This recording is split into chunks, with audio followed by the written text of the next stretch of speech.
Au sortir de ma prison, grâce à Jésus-Christ de Nazareth que j'ai accepté du fond de mon trou, j'ai pris à la prison centrale de Libreville mon baptême, ma communion, ma confirmation.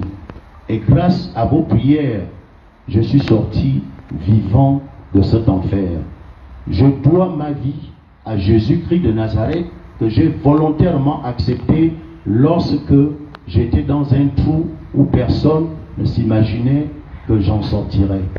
Et grâce à vos prières, je vous dois ma vie. Je vous demande de vous applaudir.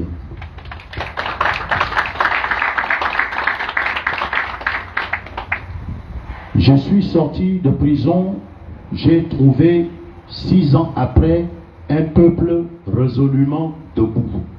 Je suis allé dans ma province. J'ai été accueilli, les images sont encore visibles.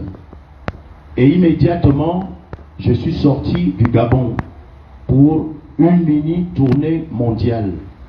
J'ai été reçu officiellement aux Nations Unies à New York. J'ai été officiellement reçu à Bruxelles à l'Union européenne. J'ai été officiellement reçu par Amnesty International en France, par ACAT en France, au Canada. J'ai été en Turquie. J'ai fait un mini tour du monde. En Angleterre, rencontré des personnes et des personnalités, et nous avons parlé de notre pays, le Gabon. J'ai rencontré certains chefs d'État en privé, certains chefs d'État de la France en privé. J'ai rencontré un certain nombre d'hommes politiques qui comptent dans notre monde. Mais j'ai surtout rencontré tous les leaders de l'opposition gabonaise qui, à ma sortie de prison, m'ont tous reçu, les uns en fanfare, les autres avec des danses et des tambours, et j'ai naturellement regagné mon domicile qui est celui de l'opposition gabonaise. Parallèlement, Ali Bongo n'a ménagé aucun effort. Il a envoyé et toujours envoyé des émissaires vers moi, presque quotidiennement, afin que je me rapproche de lui, me promettant monts et merveilles, me promettant de m'indemniser les 6 années que j'avais passées en prison, en plusieurs milliards de francs, me promettant des postes le plus important, et c'était celui de la vice-présidence de la République gabonaise. Poliment, au nom de nos martyrs, au nom de notre peuple, j'ai refusé toutes ces propositions jusqu'à aujourd'hui où je me tiens devant vous.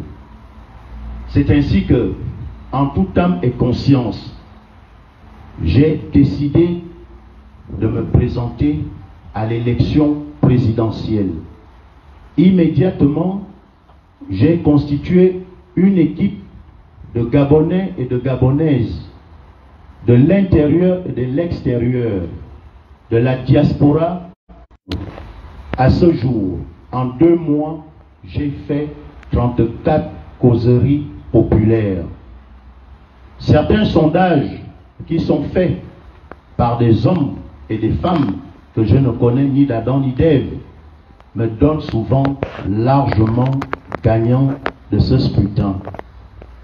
Ces sondages, vous journalistes et peuple gabonais, vous les avez, qui sont encore visibles sur la toile, et qui sont presque le baromètre pour tout homme politique. Mais je pense, et je le crois, et je l'ai dit durant ma pré-campagne, jusqu'à hier, j'étais à Okala.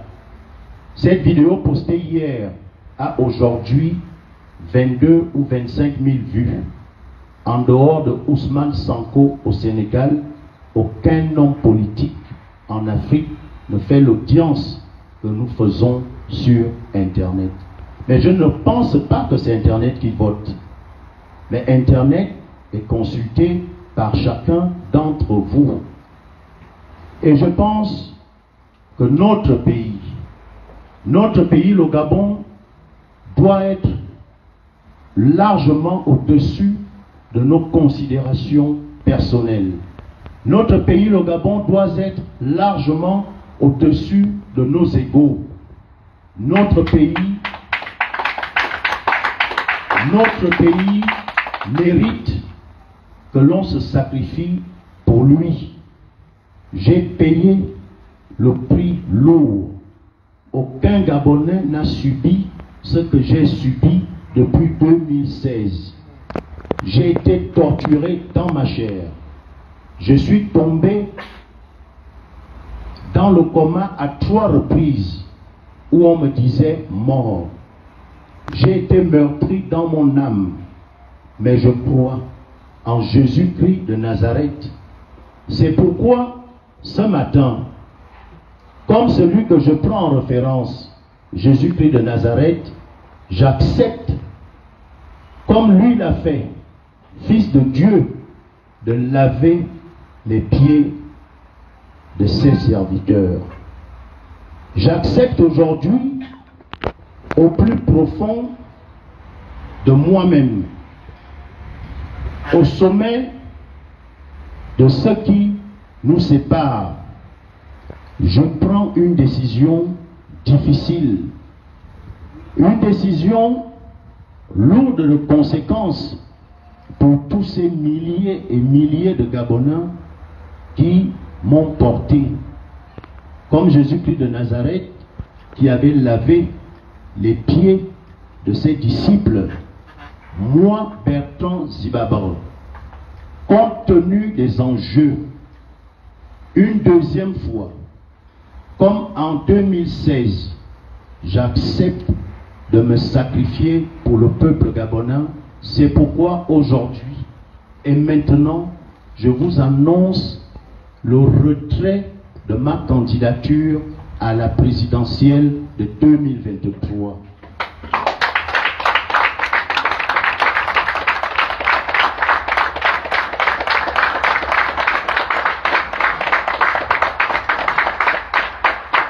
Je vous annonce le retrait de ma candidature de 2023 pour qu'ensemble nous puissions trouver un candidat consensuel, un candidat qui aura toutes nos faveurs, pour qui nous allons nous battre afin que, comme Jean Ping en 2016, je suis même sûr que ce candidat fera mieux que Jean Ping en 2016. Je demande aux autres qui restent en course de mettre un peu d'eau dans leur vin. Je demande aux uns aux autres, comme moi aujourd'hui, d'éteindre nos ambitions pour notre pays. Si nous ne le faisons pas, ce pays va à la dérive